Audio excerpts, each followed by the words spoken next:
قرآن کے مخالفین کی طرف سے اٹھائی جانے والی تنقیدوں میں سے ایک یہ ہے کہ اس کتاب کی کہانیاں قدیم اساطیر اور داستانوں سے بہت زیادہ مشابہت رکھتی ہیں، اور یہ مشابہت اس بات کی نشاندہی کرتی ہے کہ یہ کہانیاں انہی اساطیر سے نقل کر کے دوبارہ بیان کی گئی ہیں۔ اس حصے میں ہم مختصراً اس سوال کا جائزہ لیں گے اور قرآنی آیات کے مطابق ایک جواب پیش کریں گے۔ قرآن کا ایک بڑا حصہ انبیاء اور گزشتہ اقوام کے قصص پر مشتمل ہے، ایسے قصص جو بعض اوقات اس کتاب میں بار بار دہرائے گئے ہیں اور مختلف زاویوں سے ان پر بات کی گئی ہے۔ یہ تنقید قرآن کے نزول کے زمانے سے ہی اٹھائی جاتی رہی ہے۔ قرآن خود 9 بار اس اعتراض کا حوالہ دیتا ہے کہ جب مخالفین اس کتاب کی آیات سنتے تو کہتے یہ کچھ نہیں مگر اگلوں کے افسانے ہیں، اساطیر الاولین، یعنی گزشتہ اقوام کے اساطیر اور کہانیاں۔ اس سے ظاہر ہوتا ہے کہ آغاز ہی سے قرآنی قصص اور لوگوں میں رائج داستانوں کے درمیان مشابہت محسوس کی جاتی تھی اور نقل کرنے کا الزام پہلے سے عائد کیا جا رہا تھا۔ معاملے کو واضح کرنے کے لیے 2 مخصوص مثالوں پر نظر ڈالنا بہتر ہے۔ پہلی مثال حضرت نوح علیہ السلام اور طوفان کی کہانی ہے۔ یہ کہانی قدیم داستانوں سے بہت سی مشترک خصوصیات رکھتی ہے۔ وہ داستانیں جن میں دیوتاؤں کے درمیان اختلافات کے نتیجے میں طوفان آتا ہے اور منتخب افراد کو بعض دیوتاؤں کی جانب سے اس واقعے کی اطلاع دی جاتی ہے۔ وہ کشتی پر سوار ہوتے ہیں اور نجات پاتے ہیں۔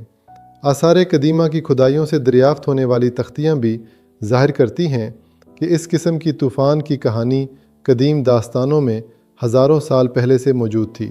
اسی حقیقت نے یہ الزام جنم دیا کہ قرآن نے انہی کہانیوں کو بطور وحی الہی دوبارہ بیان کیا، ان اساطیر کی بنیاد پر جو تورات میں اپنا راستہ بنا چکی تھیں۔ دوسری مثال ذوالقرنین کی کہانی ہے۔ کچھ لوگوں کا ماننا ہے کہ یہ کہانی سکندر اعظم کے بارے میں روایات سے لی گئی ہے۔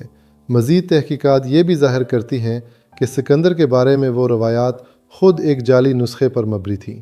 ایک مورخ جو مسیح کی پیدائش کے 200 سال بعد زندہ تھا، جبکہ سکندر مسیح سے 300 سال پہلے گزرا تھا، جو نے سکندر سے منسوب من گھڑت کہانیاں وضع کیں، جن میں دنیا کے کنارے تک اس کے سفر اور یاجوج ماجوج کے خلاف بند کی تعمیر جیسے عجیب و غریب نکات شامل تھے۔ ناقدین کا کہنا ہے کہ قرآن نے انہی جعلی کہانیوں پر انحصار کیا اور انہیں ذوالقرنین کے نام سے دوبارہ بیان کیا۔ ان تنقیدوں کے جواب میں مسلمان مفسرین اور علماء کا موقف ہے کہ مشابہت کا مطلب لازماً اقتباس یا نقل نہیں ہے۔ یہ بالکل ممکن ہے کہ ان میں سے بہت سی کہانیوں اور اساطیر کی اصل جڑیں مستند ہوں اور ان کا ایک وحیانی پہلو ہو، یعنی وہ تاریخی حقائق ہوں جو رفتہ رفتہ تحریف کا شکار ہوتے گئے، خرافات میں گل مل گئے اور لوگوں میں پھیلتے گئے، اور قرآن نے ان حقائق کا صحیح اور درست نسخہ دوبارہ پیش کیا۔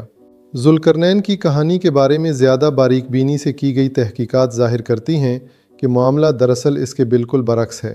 قرآن جس ذوالقرنین کا ذکر کرتا ہے وہ سکندر سے سینکڑوں سال پہلے کا ہے، اور بعض لوگوں نے سکندر کی طرف وہ خصوصیات اور کہانیاں منسوب کرنے کی کوشش کی جن کی حقیقی اصلی ذوالقرنین سے تعلق رکھتی تھی۔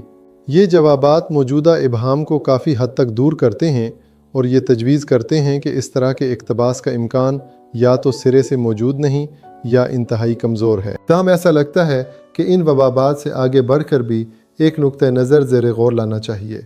یہاں تک کہ اگر ہم یہ مان بھی لیں کہ قرآن کی بعض کہانیوں کا ایک اساطیری پہلو ہے، یعنی وہ لوگوں میں رائج کہانیوں سے اخذ کی گئی ہیں اور قرآن نے ان کہانیوں کے قالب میں اپنی تعلیمات پیش کیں، تب بھی قرآن پر کوئی اعتراض وارد نہیں ہوتا۔ قرآن نے خود کو تاریخ کی کتاب کے طور پر پیش نہیں کیا، اس نے خود کو ہدایت، اخلاق اور نصیحت کی کتاب کے طور پر پیش کیا ہے۔ لوگوں میں رائج کہانیوں کو پند و نصیحت کے بیان کے لیے استعمال کرنا نہ صرف قابل اعتراض نہیں بلکہ یہ تعلیم اور ہدایت کے سب سے مؤثر طریقوں میں سے ایک ہے، اور کوئی بھی ایسی کہانیوں کو جھوٹا یا باطل نہیں سمجھتا۔ لہٰذا قرآن کا بار بار یہ زور دینا کہ وہ کتاب حق ہے اور اس میں سچائی کے سوا کچھ نہیں، اس کا یہ مطلب ہرگز نہیں کہ یہ کتاب علامتی کہانیوں یا اساطیری تعبیرات سے فائدہ نہیں اٹھا سکتی۔ اس بیانی اسلوب کا استعمال قرآن کی حقانیت، اس کی رہنمائی یا اس کی الہی فطرت سے کسی طرح متصادم نہیں ہے۔ اس نقطہ نظر کی تائید میں سب سے واضح اور قوی دلیل خود قرآن ہے۔ اگرچہ قرآن بار بار اپنی کہانیوں کی اساطیری نوعیت کے بارے میں مخالفین کے اعتراضات نقل کرتا ہے، مگر وہ کہیں بھی براہ راست جواب نہیں دیتا اور محض اس بات سے درگزر کر لیتا ہے۔ واحد جگہ جہاں سے جواب اخذ کیا جا سکتا ہے وہ سورہ نحل ہے، جہاں قرآن دو نقطۂ نظر کا تقابل کرتا ہے۔ وہ لوگ جو تحقیر سے کہتے ہیں اگلوں کے افسانے، اور وہ متقی لوگ جو غور و فکر اور انصاف کے ساتھ کہتے ہیں خیر، یعنی یہ کچھ ٹھوس اور سچ ہے۔ اس تقابل کا پیغام واضح ہے۔ ہدایت کی کتاب کو اس کے مواد اور ثمرات کے لحاظ سے پرکھا جانا چاہیے، نہ کہ اس کے اظہار کی صورت یا بیانیہ ڈھانچے کے لحاظ سے۔ اس سے ظاہر ہوتا ہے کہ قرآن خود اپنی کہانیوں کی تاریخیت کا دفاع کرنے پر اصرار نہیں کرتا۔ اس کے لیے جو اہمیت رکھتا ہے وہ پیغام اور رہنمائی ہے جو یہ کہانیاں اپنے اندر سموئے ہوئے ہیں۔ آخر میں اس بات پر زور دینا ضروری ہے کہ اگر کوئی یہ دلیل دے کہ چونکہ قرآن بار بار خود کو حق کی کتاب کہتا ہے اور اپنے مضامین کی صداقت پر اصرار کرتا ہے، اس لیے وہ علامتی کہانیوں یا اساطیری تعبیرات سے فائدہ نہیں اٹھا سکتا، تو یہ دلیل قائم نہیں رہتی۔ ہدایت کی کتاب کی حقانیت اس کے پیغام اور تعلیمات کی سچائی پر منحصر ہے، نہ کہ اس اظہار کی صورت یا اس ڈھانچے پر جو اس پیغام کو پہنچانے کے لیے استعمال کیا گیا ہے۔